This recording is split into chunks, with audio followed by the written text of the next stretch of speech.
নমস্কাৰ মোৰ প্ৰিয় বন্ধু বান্ধৱীসকল, মান্যা কুকিং এণ্ড ইটিং চেনেললৈ সকলোকে স্বাগতম জনাইছোঁ। আৰু আজি এটা লৈ আহিছোঁ নতুন ৰেচিপি, আৰু ৰেচিপিটোৰ নাম হৈছে আলু আৰু বেঙেনাৰ মছলা ফ্ৰাই। আৰু এইটো খাবলৈ খুব সোৱাদ। আৰু আহকচোন মই কেনেধৰণেনো বনাওঁ, আপোনালোকে ভিডিঅ'টো চাব। আৰু তাৰ বাবে মই এতিয়া এয়া বেঙেনা আৰু আলুখিনি এনেধৰণে কাটি লৈছোঁ গোল গোলকৈ। আপোনালোকে যদি নিবিচাৰে বেঙেনাটো নিদি অকল আলুখিনিও বনাব পাৰে। আজি মই দুটাই বনাই দেখাম। আৰু এতিয়া মই এটা বাতি লৈ ল'ম।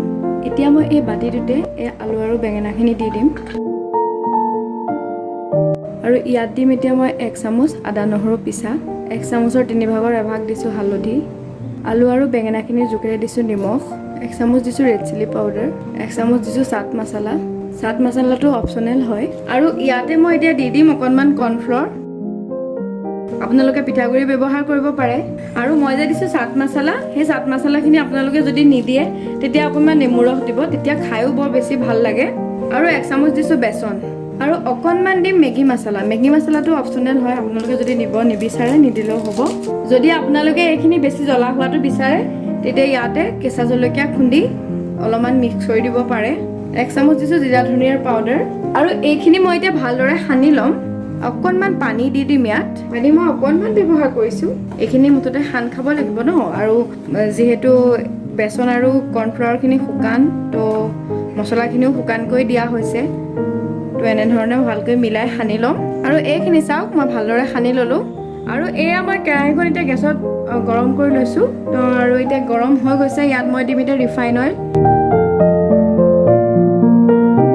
ৰিফাইন অইল মই কমকৈ ব্যৱহাৰ কৰিছোঁ। এইটো যিহেতু মই ক্ৰিস্পি নকৰোঁ, আপোনালোকে যদি বিচাৰে কেতিয়াবা বেছিকৈ মুৰমুৰীয়া হওক তেতিয়াহ'লে তেলটো বেছিকৈ দিও তেলতে ফ্ৰাই কৰিব পাৰে। তো এনেধৰণে মই আজি ফ্ৰাই কৰিছোঁ। এইটো এটা বেলেগ টেষ্ট। আৰু মই এতিয়া তেলখিনি হাই ফ্লেমতে গৰম হ'বলৈ দিছোঁ।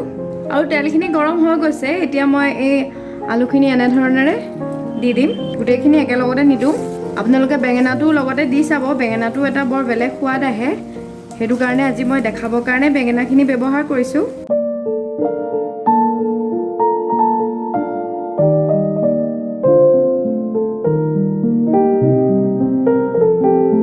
আৰু এইখিনি মোৰ দিয়া হৈ গৈছে। এতিয়া মই মিডিয়াম ফ্লেমতে এইখিনি 2 মিনিটমান ৰাখি দিম এনেধৰণেৰে। আৰু এইখিনি মোৰ প্ৰায় 2 মিনিট হৈ গৈছে। এতিয়া মই লুটিয়াই দিম। এয়া চাওক কিমান মুৰমুৰীয়া হৈছে, দেখিছেনে নাই? এয়া চাওকচোন কিমান ধুনীয়াকৈ হৈ গৈছে।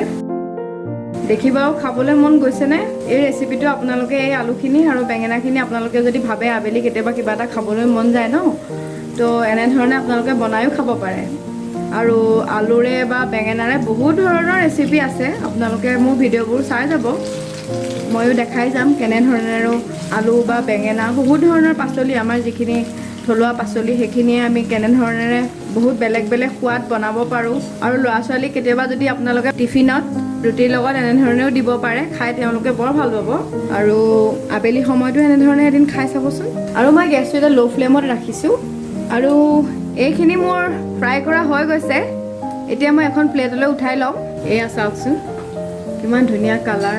আমি ঘৰত আলু সদায় খাই থকাই হয়। আমাৰ অসমীয়াৰ ঘৰখনত, আমাৰ অসমীয়া সমাজত আলুটো বহুত বেছি চলে, নহয় জানো? আলুটো চবেই খাই ভালো পায়, আৰু চবৰ ঘৰতে আলু একেবাৰে থাকেই। তো আপোনালোকে এনেধৰণে এদিন বনাই চাবচোন ঘৰতে। আৰু এয়া মই ৰেডি কৰি পেলালোঁ আজি বেঙেনা আৰু আলুৰ মছলা ফ্ৰাই। আৰু আপোনালোকে ভিডিঅ'টো চাই কেনে পালে মোক কমেণ্ট কৰি জনাব। আৰু যদি ভাল পালে এটা লাইক কৰি দিব। আৰু মোৰ চেনেলটো যিসকলে ছাবস্ক্ৰাইব কৰা নাই তেওঁলোকেও ছাবস্ক্ৰাইব কৰি দিব বুলি আশা কৰিলোঁ। ধন্যবাদ।